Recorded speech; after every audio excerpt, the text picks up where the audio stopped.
The hushed reverence of the back room at Sotheby's was Marcus's preferred habitat. Here, amidst the scent of aged paper and polished mahogany, the world made sense. You, Marcus, moved with the quiet authority of a man who understood the value of things. Not just their monetary worth, but the stories etched into their surfaces, the echoes of lives long past. Tonight, the air thrummed with a different kind of tension. The Suleiman Scroll, a rumored lost treatise on ancient cartography, was poised to shatter every record. Your eyes, keen and unblinking, traced the delicate script, the faint watermarks on the parchment. Authenticity was your religion, and you were its high priest. The jostling crowds, the avarice in the main hall, they were a distant hum, easily tuned out. Your world was precise, orderly, contained within the velvet ropes and climate-controlled display cases. Then, the vibration. A rude intrusion. Your phone, usually relegated to a silent pocket, buzzed against your thigh. You ignored it, your focus absolute, but it persisted. A relentless, insistent tremor. Finally, with a sigh that was more irritation than resignation, you plucked it out. A text. From Ilara. Your brow furrowed. Ilara. A name from a past you'd meticulously filed away, a life you'd consciously chosen to leave behind. Your fingers, usually so steady, hesitated before opening the message. It's happening, Marcus. The thing we talked about. Be careful. A jolt, like static electricity, ran through you. The thing. The phrase hung in the sterile air of the back room, heavy with unspoken history, with dangers you'd thought long buried. You typed a quick, curt reply. What are you talking about? No immediate response. Typical Ilara, dramatic and oblique. You slipped the phone back into your pocket, a faint tremor now in your own hand. It was probably nothing. Ilara had always been prone to hyperbole, to seeing shadows where there were none. You told yourself this, but the familiar prickle of unease, a sensation you hadn't felt in years, began to spread. You tried to force your attention back to the scroll, to the intricate details of its binding, but the image of Ilara's text, stark against the screen, kept flashing in your mind's eye. The auction proceeded, a blur of gavel strikes and surging bids. Your phone remained stubbornly silent. You tried calling Ilara, first politely, then with growing impatience. Straight to voicemail. Her personal line, her work line, even the old burner number you both used to keep. Nothing. This wasn't Ilara's style. She might be cryptic, but she wasn't silent. Not when she'd initiated contact with such an urgent tone. You dismissed the congratulatory handshakes, the admiring glances. The order of your world was beginning to fray at the edges. By the time you arrived at Ilara's apartment building, the city was shrouded in the pre-dawn gloom. You had a key, a relic from a time when your lives were intertwined, before you'd retreated into the quiet precision of your current existence. The lock clicked, too easily. A shiver ran down your spine. The apartment was a tableau of chaos. Your fastidious nature recoiled. Books lay strewn from shelves, their spines cracked. Cushions were ripped open, their stuffing spilling like snow. Drawers had been pulled from their cabinets and overturned, their contents scattered across the floor. It wasn't just messy. It was a violent violation, a deliberate act of destruction. Every object, every piece of furniture screamed of a frantic, desperate search. You moved through the wreckage, your senses heightened, absorbing every detail. The faint scent of stale cigarette smoke, not Ilara's brand. The muddy footprints leading from the window which stood ajar, its lock mangled. This wasn't a random break-in. This was targeted, brutal. Someone had been looking for something, and they hadn't cared what they destroyed in the process. Your gaze fell upon her desk, usually meticulously organized. Now the top drawer hung open, its contents spewed onto the floor. But it was the underside that caught your eye. A small, almost invisible panel, a secret compartment you knew Ilara had installed years ago, was now splintered, forced open. It was empty. Whatever she had found, whatever the thing was, it was gone. And so was Ilara. The precise, orderly world you had carefully constructed around yourself shattered into a million pieces. This wasn't a problem for the authorities. Not yet. This was personal. This was Ilara. And suddenly, the past you had so diligently buried clawed its way back to the surface, demanding your attention. You were no longer just Marcus, the quiet authenticator of antiquities. You were, once again, the man who knew how to find what was lost and how to unearth the truth, no matter how deeply buried. Your reluctant return to active investigation had begun. Standing in the chaotic heart of the auction house's back room, that feeling intensified. This wasn't the sterile environment of a police evidence locker, but a vibrant, almost disrespectful repository of lives reduced to lots. The air hummed with the low murmur of impending transactions, thick with the scent of aged paper, polished wood, and the faint, metallic tang of dust motes dancing in the shafts of light that pierced the high windows. You had pulled strings, leveraged every favor, to gain access to Ilara's consigned belongings before they went under the hammer.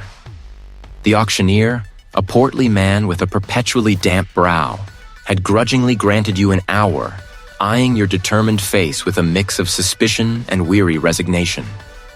Everything's catalogued, Mr. Thorne. Nothing's missing, nothing's added. His words were meant to reassure, but they only spurred you on. If Ilara had hidden something, it wouldn't be in plain sight. You stood before a collection of boxes, each labeled with Ilara's name, holding the remnants of a life that had ended too soon, too violently. A life you now realized you knew far less about than you'd believed. Your gaze fell upon a sturdy, antique writing desk, its surface scarred with decades of use, consigned as Lot 347. This was Ilara's. You remembered her hunched over it, late at night, a cup of herbal tea steaming beside her, her brow furrowed in concentration. What had she been concentrating on? You began your search methodically, a practiced precision masking the turmoil in your gut. First, the obvious.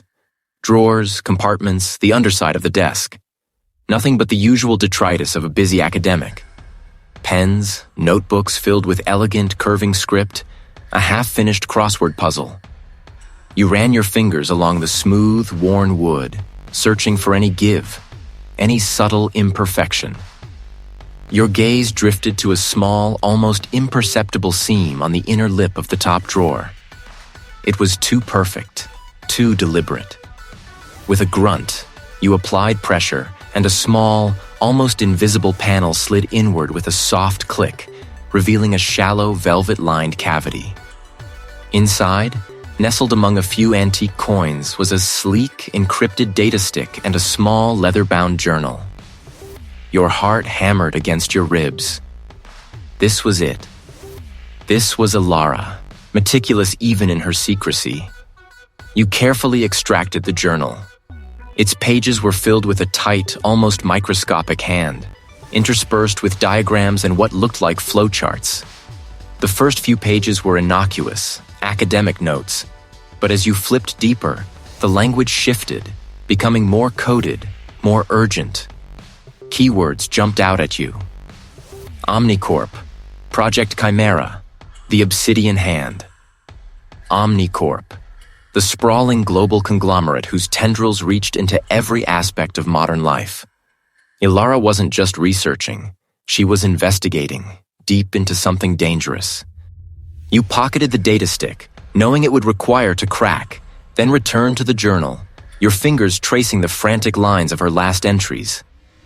She was detailing a network, a clandestine operation within Omnicorp, involving human experimentation and a power structure known only as the Hand. The detail was staggering, the risks she must have taken unfathomable. Then, you saw it. a crudely drawn symbol etched onto the corner of a page detailing a specific date and a location, an abandoned industrial complex on the city's outskirts. It was a stylized raven, its wings spread wide, clutching a single broken feather. The symbol itself wouldn't mean anything to anyone else, but to you, it was a punch to the gut. You'd seen that raven before. It was scrawled on the wall of the derelict warehouse where the body of Sarah Jenkins had been found nearly 5 years ago. The police had dismissed the symbol as random graffiti, but you, Marcus Thorne, had always felt it was a signature, a taunt. Now here it was again, in Ilara's meticulous notes, connected to Omnicorp and the Obsidian Hand. The date she'd written next to it, the location. It was the day before Sarah Jenkins vanished. The air in the back room grew heavy, the distant sounds of the auction house fading into a dull roar. Ilara wasn't just a victim of a random act of violence. She was killed because of this. And Sarah Jenkins. Sarah wasn't a random victim either. It was about finally bringing justice to a case that had haunted your every waking moment. The lines between your professional duty and your personal demons had just blurred irrevocably. And you were going to see it through, no matter the cost. You sat amidst an incongruous collection of treasures, a porcelain vase from the Ming Dynasty, its delicate surface impossibly old, resting beside a gleaming modern sculpture of polished steel.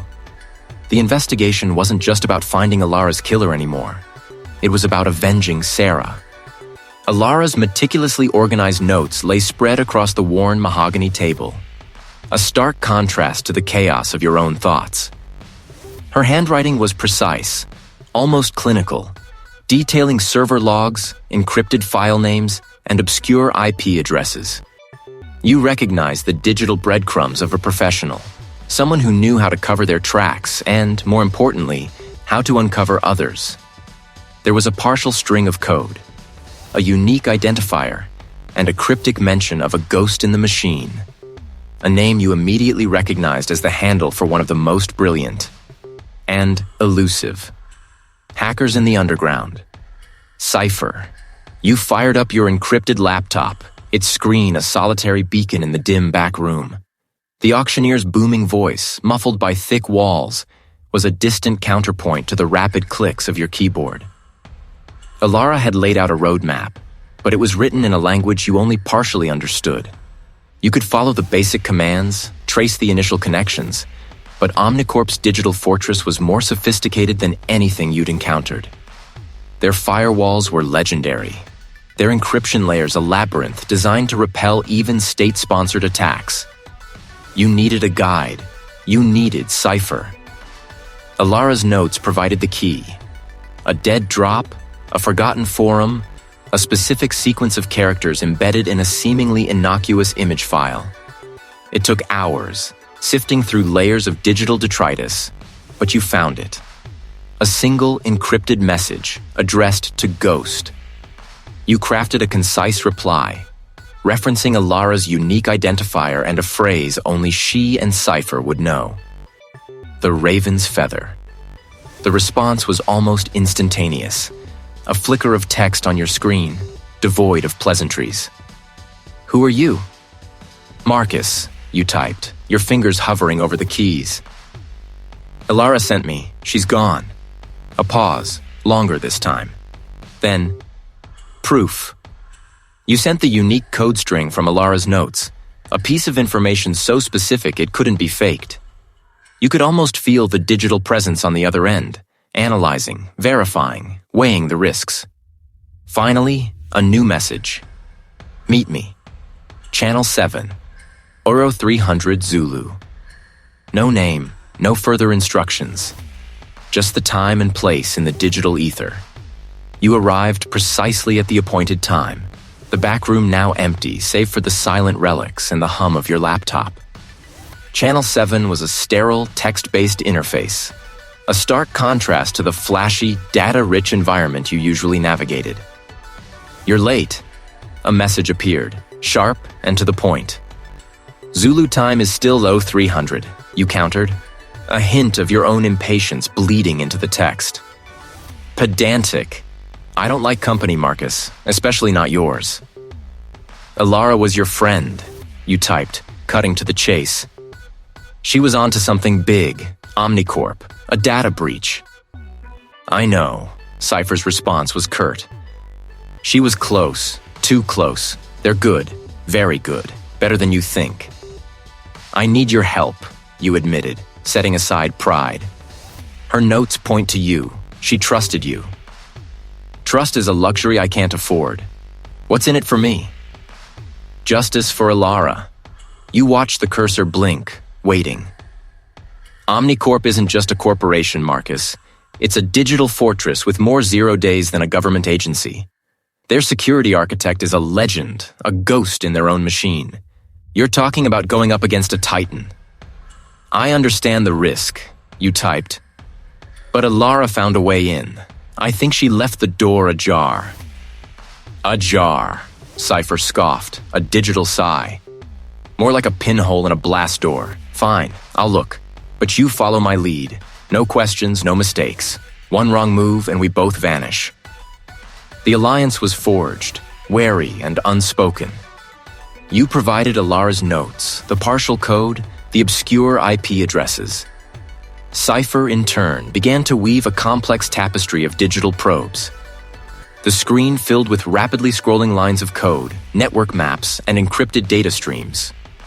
You watched, fascinated and a little overwhelmed, as Cypher navigated Omnicorp's defenses. It wasn't brute force. It was surgical precision, exploiting obscure vulnerabilities, tunneling through layers of misdirection. The tone was grim. They're siphoning, not just financial or personal info, everything. Legal documents, proprietary corporate research, government contracts. A mirror image of the world's most sensitive information. The scale of it hit you like a physical blow. It was a systematic, gargantuan theft of privacy and power. Omnicorp wasn't just selling data. They were building an empire of secrets. The back room, with its ancient artifacts, seemed to shrink around you. The game had just changed, and you were now playing for the highest stakes. The scale of it hit you like a physical blow. Sarah's case, the missing files, the convenient accidental deletion. It wasn't just about a single person anymore.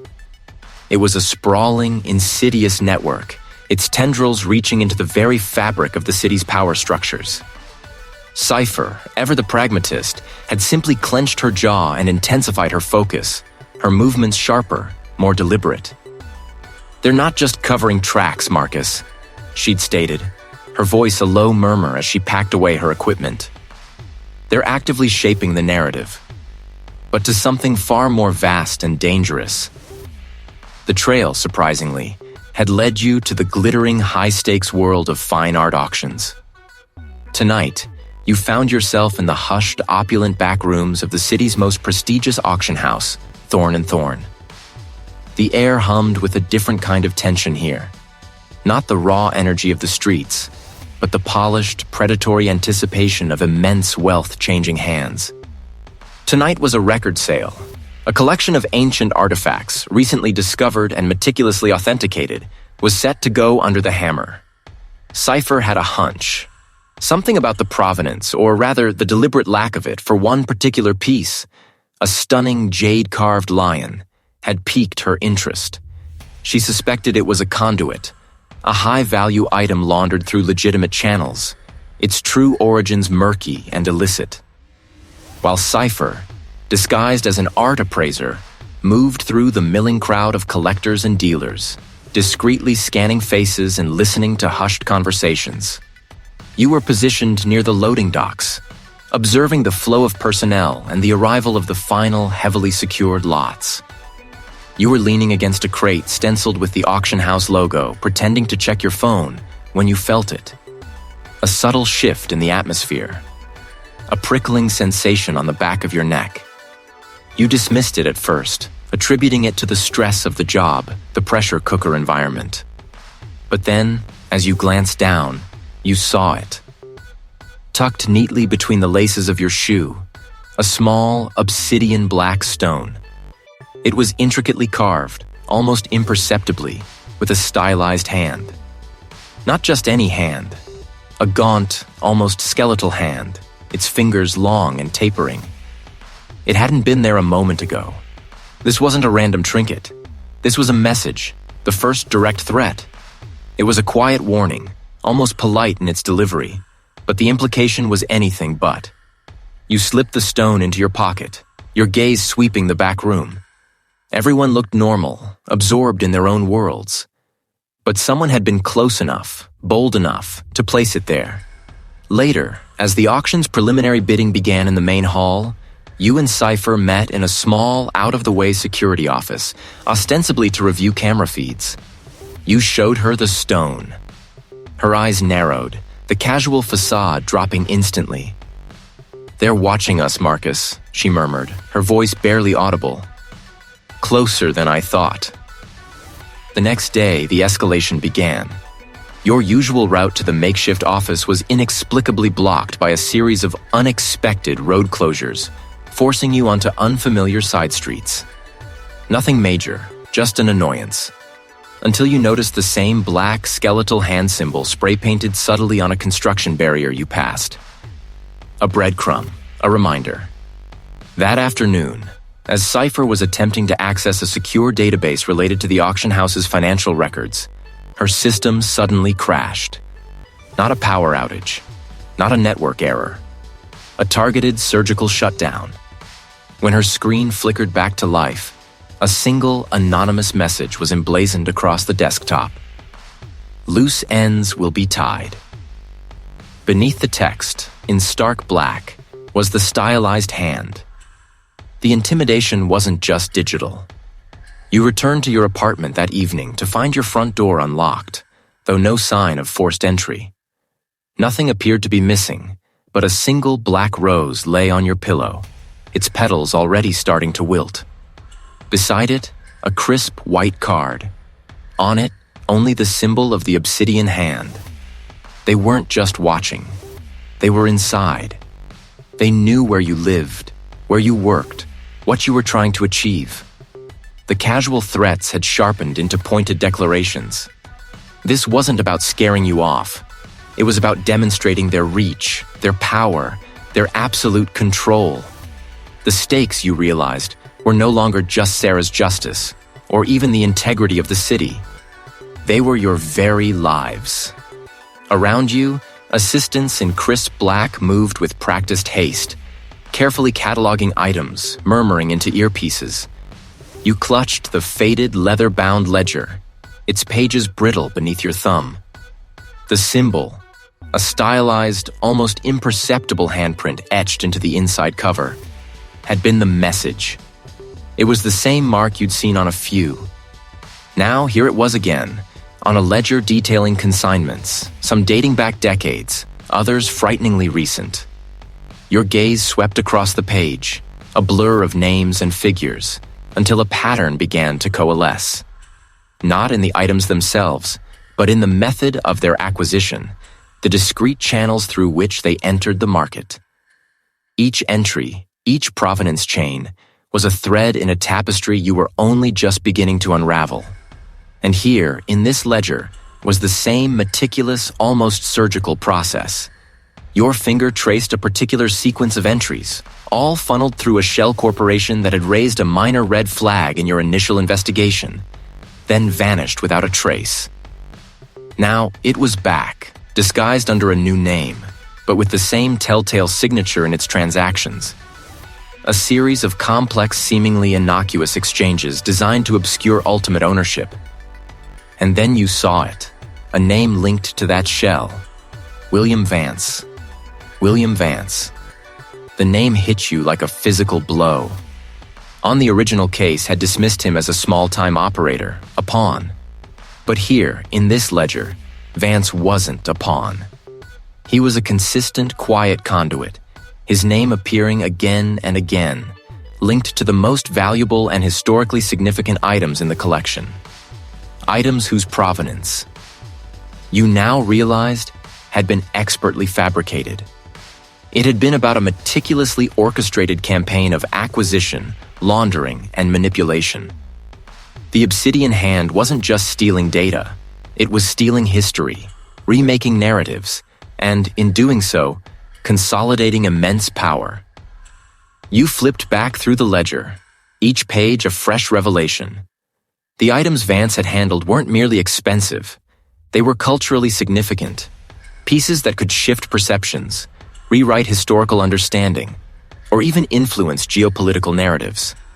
A collection of ancient maps, supposedly from a newly discovered private estate, suddenly looked like the very maps that had been reported missing from a national archive years ago. A series of diplomatic letters, authenticated by a respected but now deceased historian, now seemed too perfectly aligned with a particular political agenda. This wasn't about money alone. Money was merely a tool. This was about control. Control over information, control over legacy, control over the very fabric of society.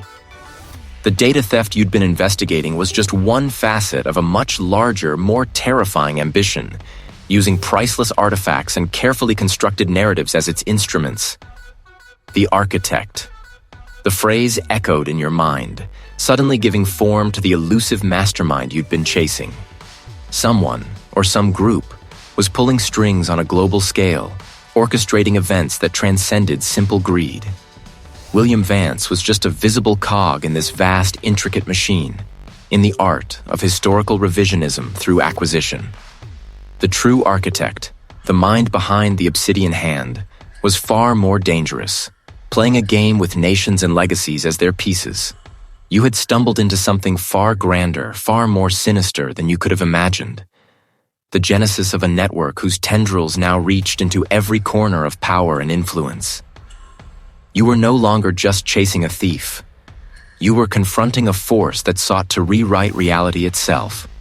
You closed the ledger, the faint impression of the Obsidian Hand symbol pressing against your thumb. The auction was about to begin, a spectacle of wealth and prestige. But beneath the glittering surface, you now saw the true price being paid, the real currency being exchanged. Power, control, and the very soul of history. You had to move, and move fast. You closed the book, the soft thud swallowed by the hushed pre-auction buzz of the back room. Around you, handlers in crisp suits made last-minute adjustments to velvet ropes, their movements precise, almost reverent, as they prepared for a spectacle of wealth and avarice. A subtle vibration against your inner wrist signaled an incoming message. You slipped a hand into your jacket pocket, your fingers finding the small, discreet earpiece. It clicked into place, almost invisible. Marcus, the data stream from the ledger you provided has been illuminating. Ilara was right, more right than she knew. You kept your gaze fixed on a priceless Ming vase, feigning casual interest as you navigated the crowded space towards a less conspicuous corner. Give it to me, Cypher. The Obsidian Hand isn't just a criminal syndicate, Marcus. It's a parasitic organism that has burrowed into the very infrastructure of power. Your ledger provided the missing links, the internal codes that unlocked a deeper layer of encrypted communications. We're seeing tentacles reach into high-level government ministries, procurement, intelligence, even justice. Corporate entities, they're not just clients, many are hosts. A knot tightened in your stomach. This wasn't just a few crooked officials. This was systemic. Specific, Cypher. Starting with Project Chimera, it's a ghost initiative, ostensibly for national security. But the funds are being siphoned through a network of shell corporations, all ultimately feeding into accounts tied to Obsidian Hand operatives. The contracts are awarded to companies that either front for the syndicate or are controlled by individuals beholden to them. We're talking defense, infrastructure, even resource extraction. The scale is staggering. You leaned against a heavy mahogany display case, your breath shallow. The polite murmurs of potential bidders faded into a distant hum. And Omnicorp? You pressed, the name feeling heavy on your tongue. Ilara had died for this. There was a brief, almost imperceptible pause on Cypher's end. Omnicorp is central, Marcus. The CEO, Julian Vance. He's not just a puppet, he's a key player. The ledger's internal financial records, cross-referenced with our deep dive into the encrypted comms, show direct orders, strategic planning, and allocation of resources originating from him. He uses Omnicorp's legitimate global reach as a cover, a perfect vehicle for the syndicate's illicit activities. Money laundering on an unprecedented scale. Influence peddling. Julian Vance. The public face of corporate innovation, a titan of industry, was at the heart of the Obsidian Hand. She hadn't merely scratched the surface. She had glimpsed the core of a rotten empire. Ilara's initial data. She had the courage to dig, Marcus. Her data on Omnicorp's anomalous financial activities, the sudden spike in certain consulting fees, the unusual acquisition of a defunct shipping company, it all pointed to something larger. But without the ledger, without the internal codes, it was just compelling circumstantial evidence. Now we have the blueprint. Vance isn't being coerced.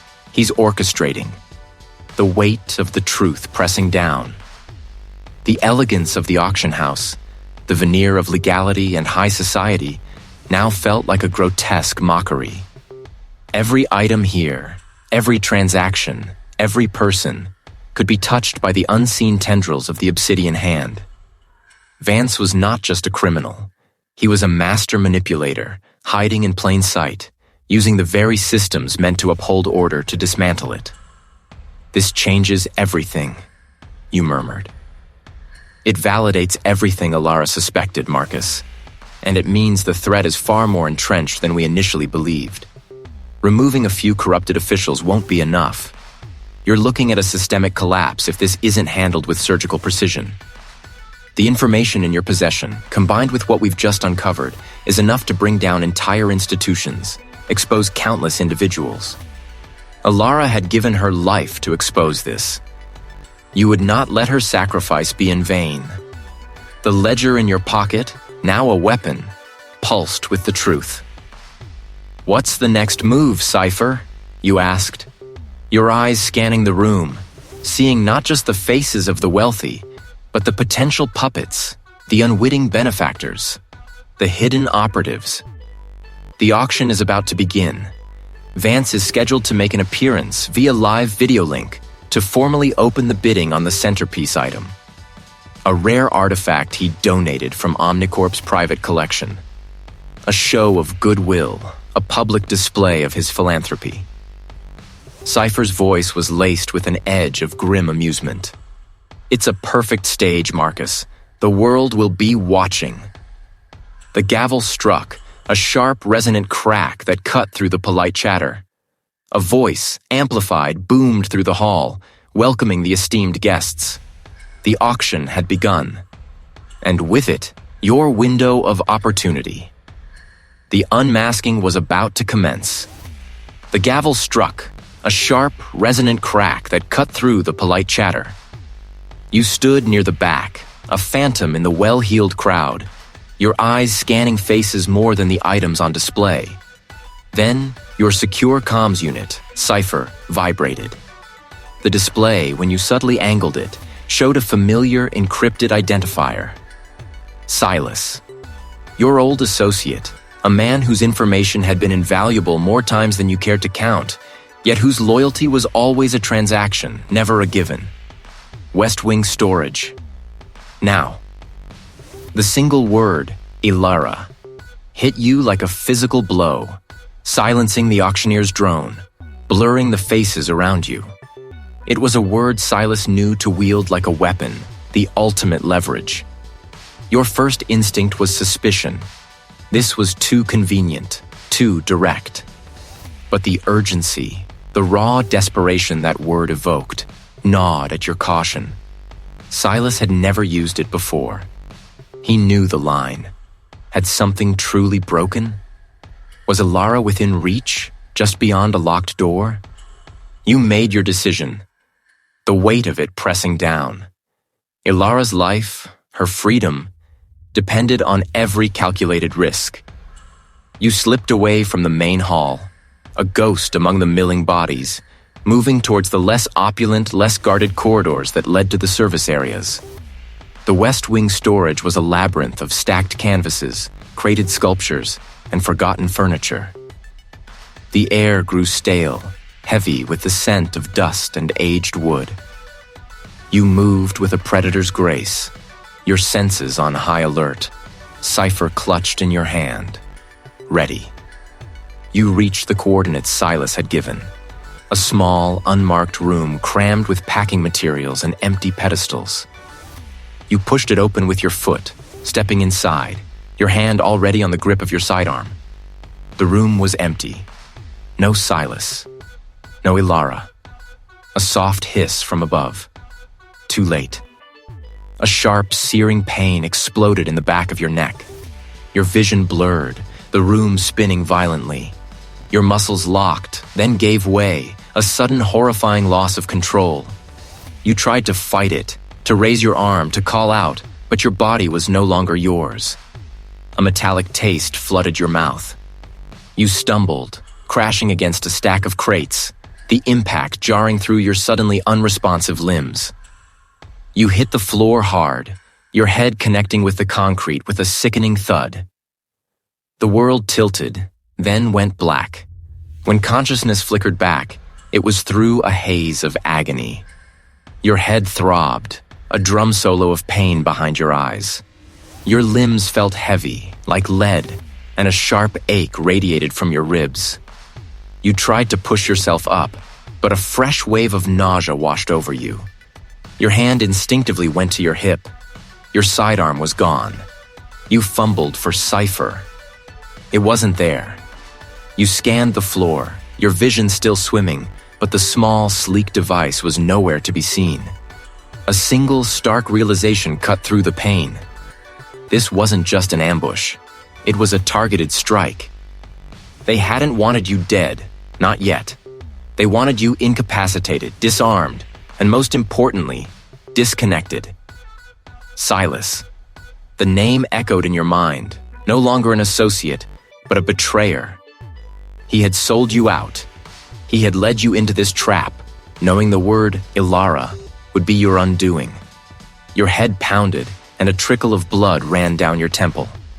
Cipher, your only secure link to the outside world, your lifeline to information, to potential allies, was gone. Compromised. You were blind, deaf, and alone. The cost of this betrayal was just beginning to become clear. You finally managed to push yourself onto your hands and knees, every movement sending jolts of pain through your body. Your head pounded, a persistent, dull drumbeat against your temples, echoing the chaos that had erupted moments ago. Now you were in the back room of the auction house, a place usually hushed and reverent, filled with the ghosts of untold fortunes. Around you, towering crates lined the walls, their wooden surfaces stamped with shipping labels and inventory codes. Velvet-lined display cases, now empty or holding only dust motes dancing in the dim light, stood like silent sentinels. You could hear the muffled sounds of the world outside, the distant hum of the city, the occasional clang from a loading dock, the almost imperceptible murmur of preparation for the record-breaking sale that was about to begin.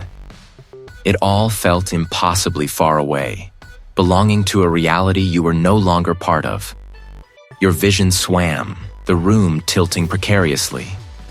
It was a pinprick compared to the gaping wound in your resolve. Where was she? Was she even alive?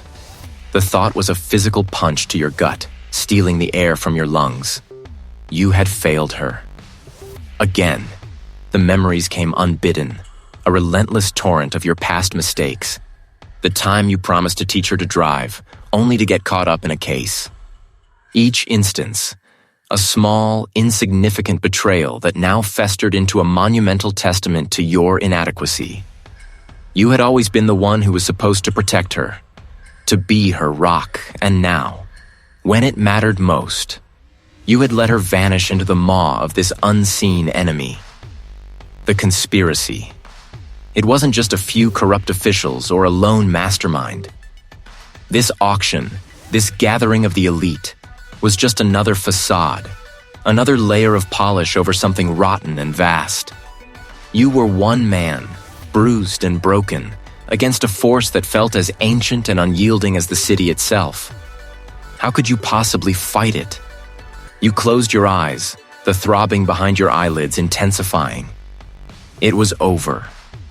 You had pushed too hard, risked too much, and now Ilara was lost.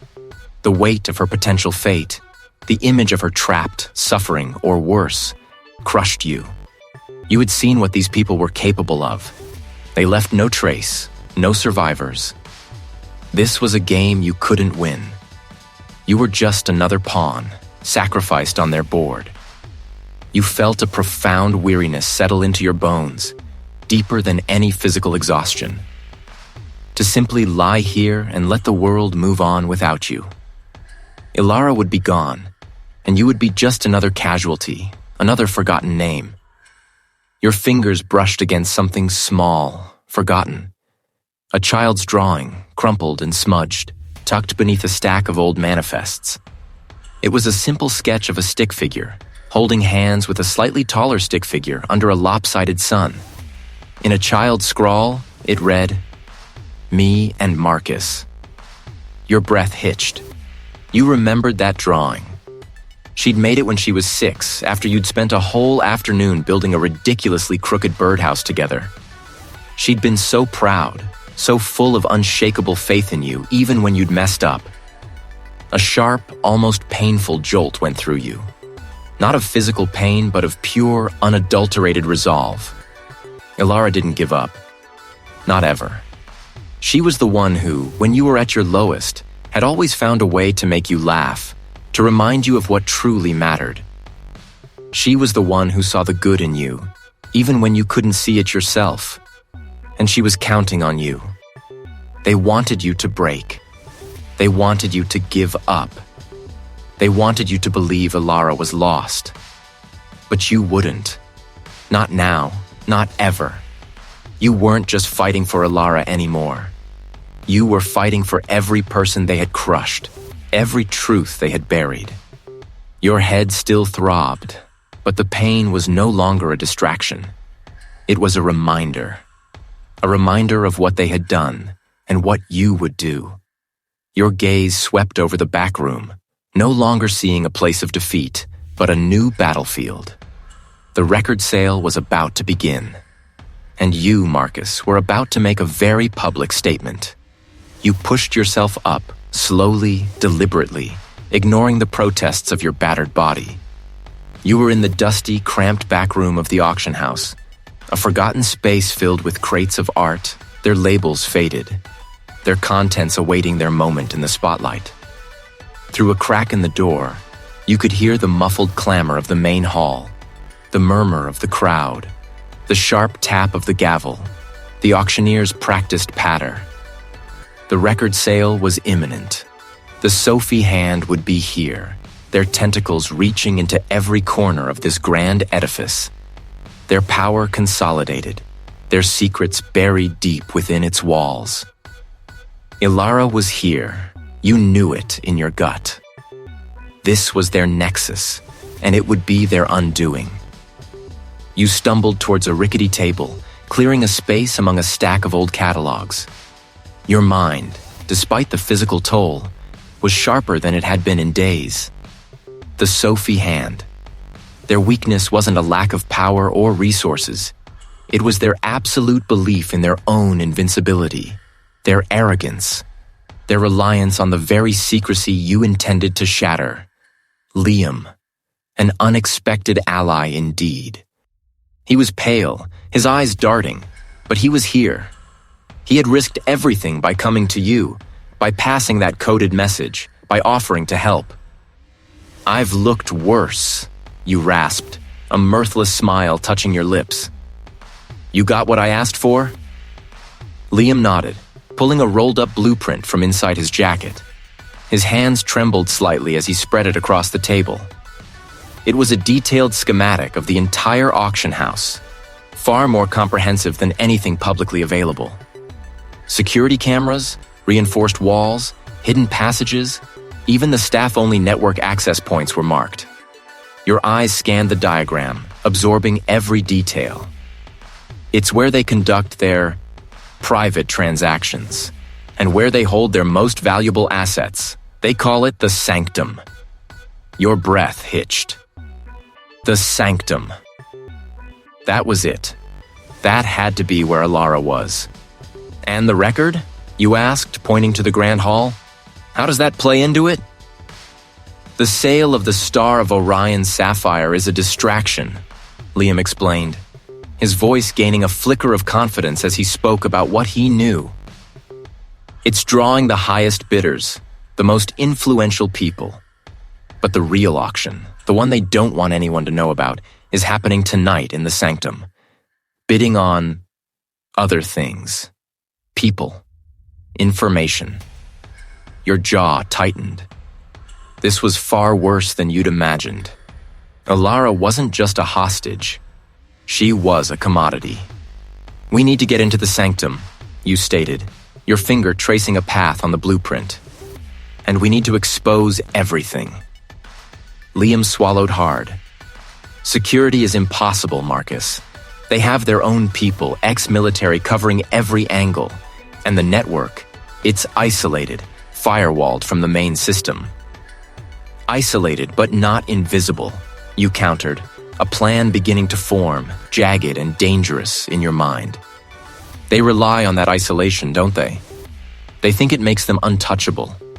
That's their weakness. They've built their fortress, but they've also created a single point of failure. You leaned closer to the blueprint.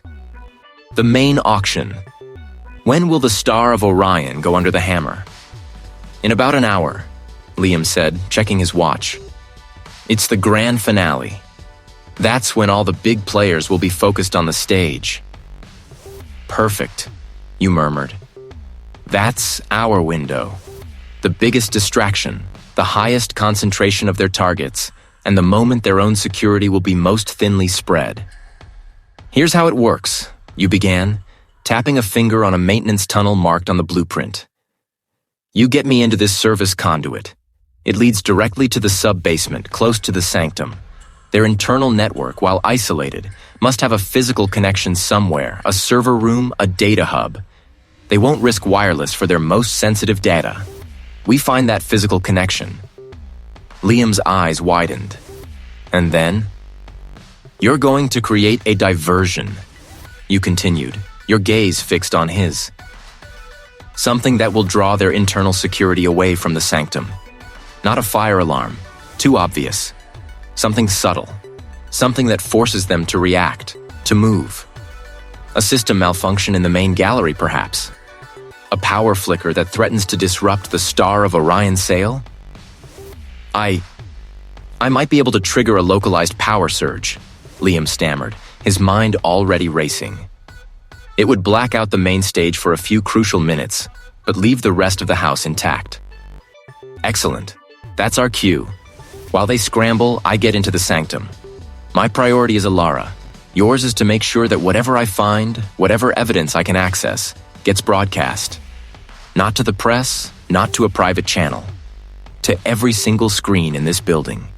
To the projection screens in the main hall. To the digital displays in the VIP lounges. To the monitors in their own security room. We make their secrets public right here, right now. In front of the world they've been operating beneath. You pointed to a small, unmarked room adjacent to the sanctum on the blueprint. This must be their local server closet or a monitoring station. If I can get in there, I can access their system. I need you to create a back door, a ghost in their machine, that I can use to push the evidence out. Can you do it? Liam gnawed on his lip, his fear battling with a nascent resolve. It's possible. Risky, but possible. I know their core architecture. I can plant a remote access point, a one-time use worm that opens a portal directly to the main auction house network. You just need to trigger it. Good, you said, a grim satisfaction settling over you. Once the evidence is out, their entire operation crumbles. Their arrogance will be their downfall. They'll be exposed, vulnerable, and in the ensuing chaos, we get Alara out. You looked at Liam, his face pale but determined. "This is a one-way trip, Liam, for both of us. If we fail, we're dead. If we succeed, we're hunted. Are you in?" Liam took a deep, shuddering breath.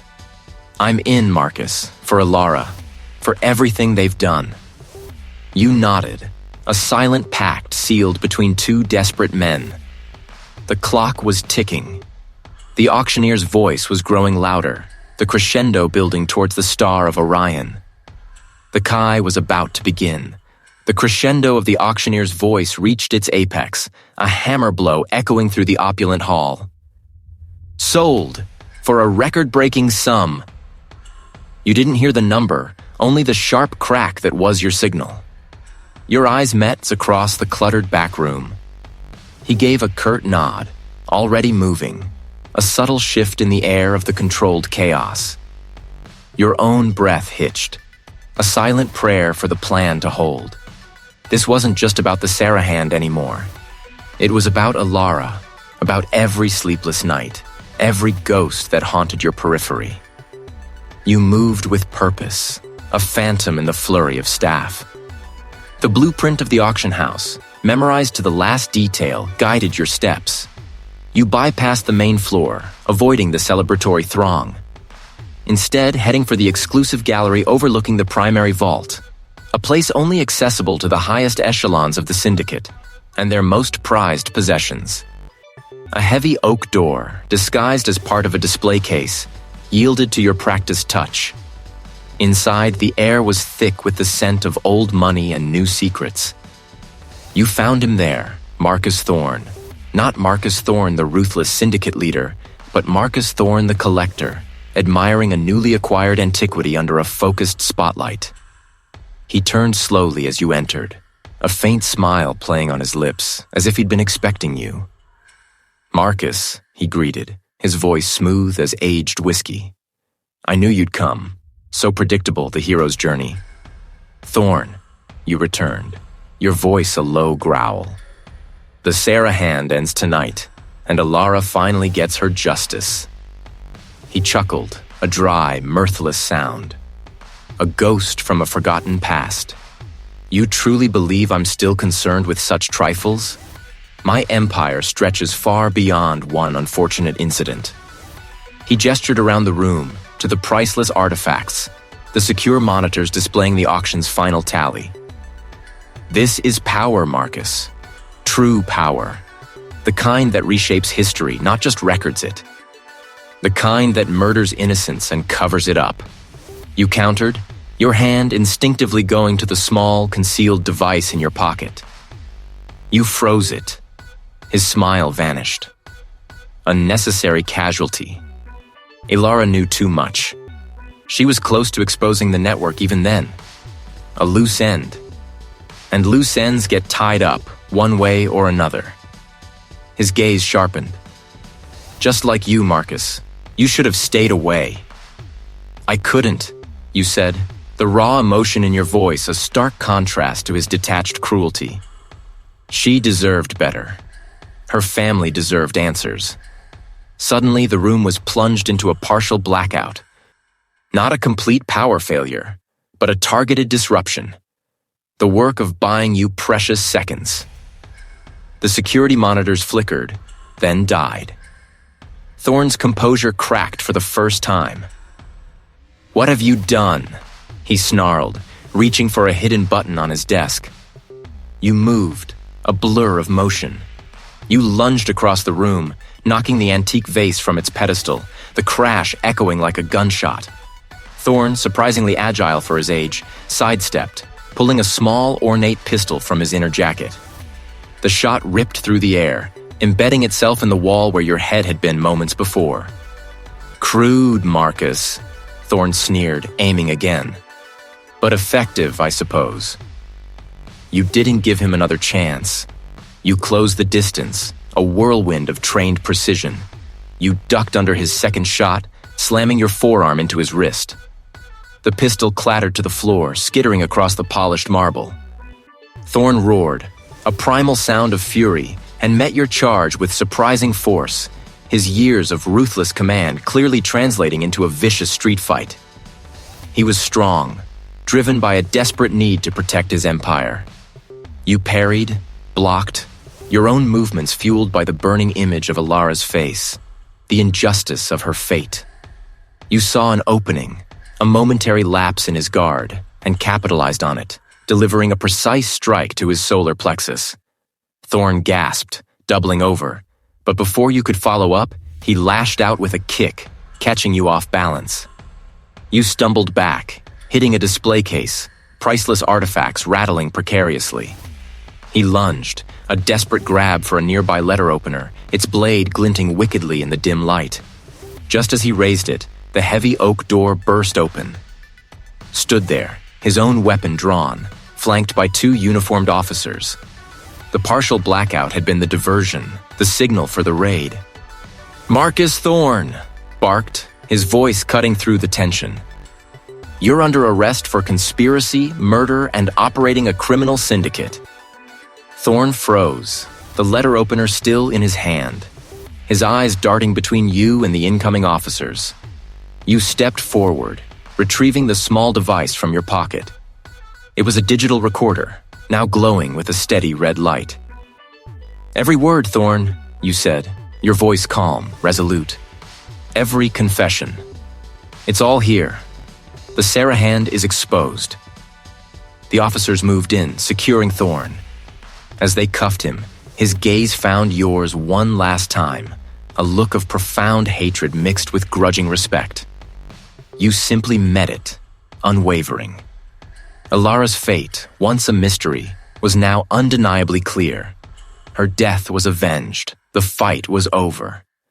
You watched as the officers led Marcus Thorn away, his posture still impossibly erect despite the defeat etched on his face. Approached you, a grim satisfaction in his eyes. "It's over, Marcus, for good this time." He extended a hand, and you took it, a silent acknowledgement passing between you. There's a lot to unpick, a lot of questions to answer, but the main thread is cut. You did good. You simply nodded, unable to articulate the storm of emotions swirling within you. Relief, yes, but also an unexpected emptiness, as if a vital, albeit painful part of you had been excised. Alara was there, her hand finding yours, a silent anchor in the sudden calm. The unraveling was swift and spectacular. In the days that followed, the name, the Obsidian Hand, dominated every headline, every news cycle. Thorn's arrest was merely the tip of a vast, corrupt iceberg. The auction house, the very setting of his downfall, became a symbol of his elaborate deception. Investigators swarmed, following the intricate financial trails you had painstakingly uncovered, linking shell corporations, offshore accounts, and illicit dealings to Omnicorp's highest echelons. Omnicorp, once an impenetrable titan of industry, crumbled under the weight of its own malfeasance. The revelations were staggering. Corporate espionage, market manipulation, the systemic exploitation of vulnerable communities, and, most damningly, the deliberate obstruction of justice in countless cases, including the one that had consumed your life. Executives were arrested, assets frozen, and the company's stock plummeted, becoming a symbol of greed and moral bankruptcy.